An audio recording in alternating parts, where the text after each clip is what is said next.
High in the Cappadocia region of central Turkey, the landscape looks like something from another planet. Strange rock formations, cave dwellings, and hidden valleys stretch as far as the eye can see.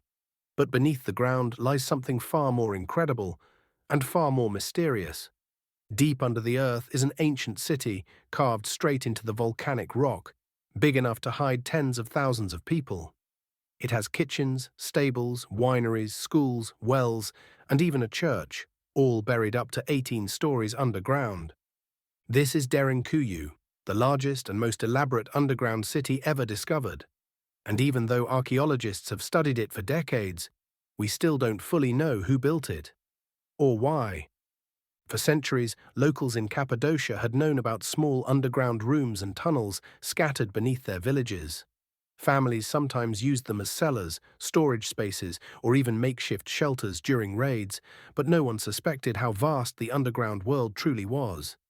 That changed in 1963. A local man knocked down a wall in his basement, and what he found would shock the world. Behind the wall was a passageway leading into darkness. As he explored, he discovered it kept going and going, revealing vast chambers carved out of the rock. He had stumbled upon the entrance to a hidden city. Archaeologists quickly rushed to investigate, and what they uncovered was staggering. Derinkuyu wasn't just a cave, it was a labyrinth. Descending deeper, they mapped out passageways and staircases that led to floor after floor. On the upper levels were stables for animals, complete with feeding troughs carved from stone. On the lower levels were kitchens with soot-stained ceilings from fires long extinguished. Wine presses and oil presses showed that the inhabitants weren't just surviving. They were producing food and drink underground. There were wells for water, storage rooms for grain, even communal meeting halls. One chamber was a massive vaulted space believed to have been a church. Ventilation shafts carried fresh air down to the deepest levels, some nearly 180 feet below the surface. And then there were the doors. At the entrance to many tunnels, archaeologists found huge circular stones, each weighing up to half a ton, that could be rolled across the passage to seal it shut. These weren't crude barriers, they were precision-made defense systems, designed so that one person could lock down an entire passage from the inside.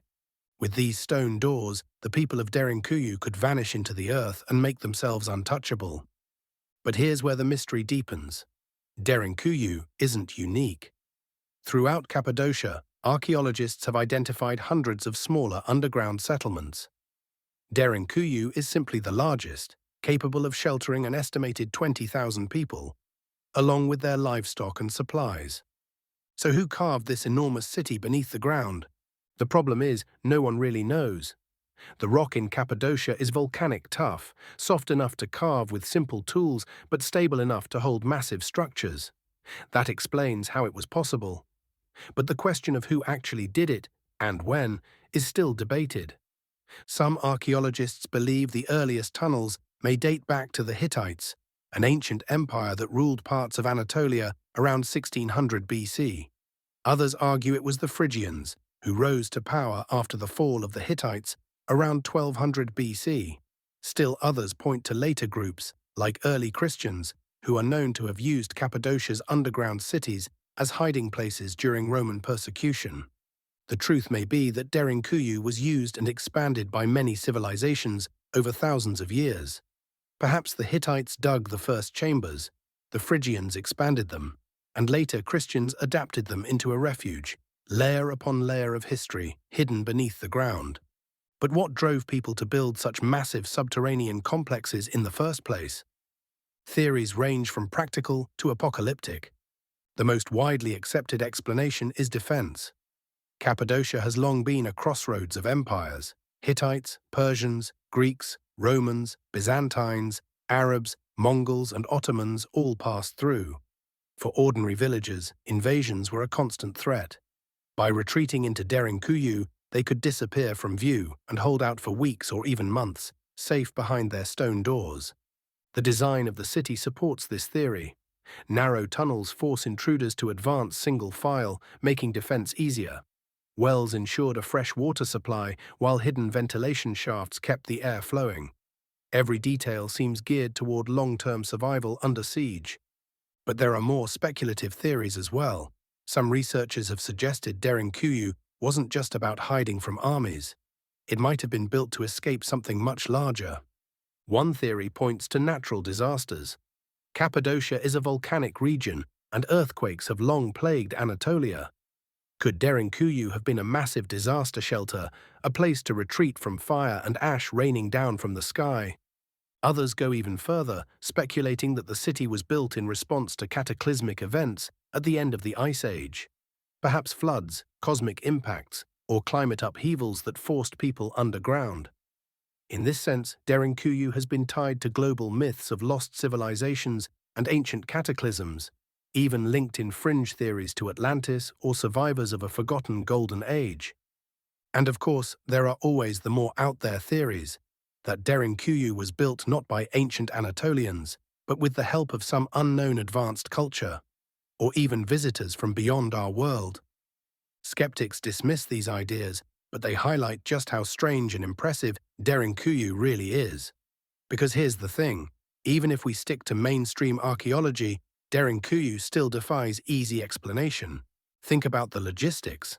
Excavating 18 stories underground, carving out chambers big enough to hold thousands of people, all without modern tools or machinery. Transporting the debris out, ensuring structural stability. Ventilating fresh air down to the lowest levels. This was not a quick or simple project. Whoever started it had to commit generations of labor to create something on this scale. And they did it all in secret, underground, hidden from the world above. Even today, we still haven't explored all of it. Only a fraction of Derinkuyu is open to visitors. Archaeologists believe the full city stretches even farther, with connections to other underground complexes via miles of hidden tunnels. It may be part of a vast subterranean network stretching beneath Cappadocia like a hidden web. Just imagine it. Entire populations disappearing underground at the first sign of danger, rolling giant stone doors shut, and living in a shadow city while the surface world burned, fought, or crumbled above. When the threat was gone, they would emerge again, leaving little trace of their hidden lives below. And that raises one more haunting question. If a disaster so terrible once drove people underground, could it happen again? Today, Derinkuyu stands as both a marvel and a mystery.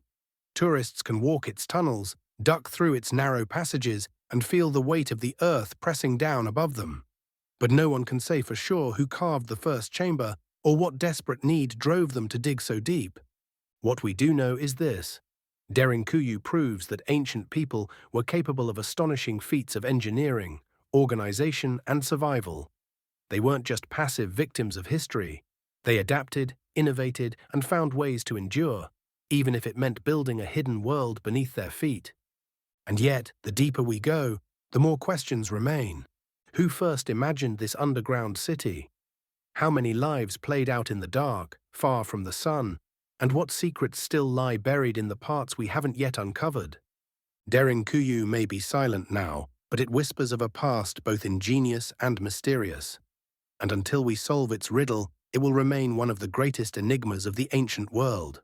If you enjoyed this dive into the mysteries of Derinkuyu, don't forget to hit the like button and subscribe. I would really appreciate it. And as always, thanks for watching. Take care.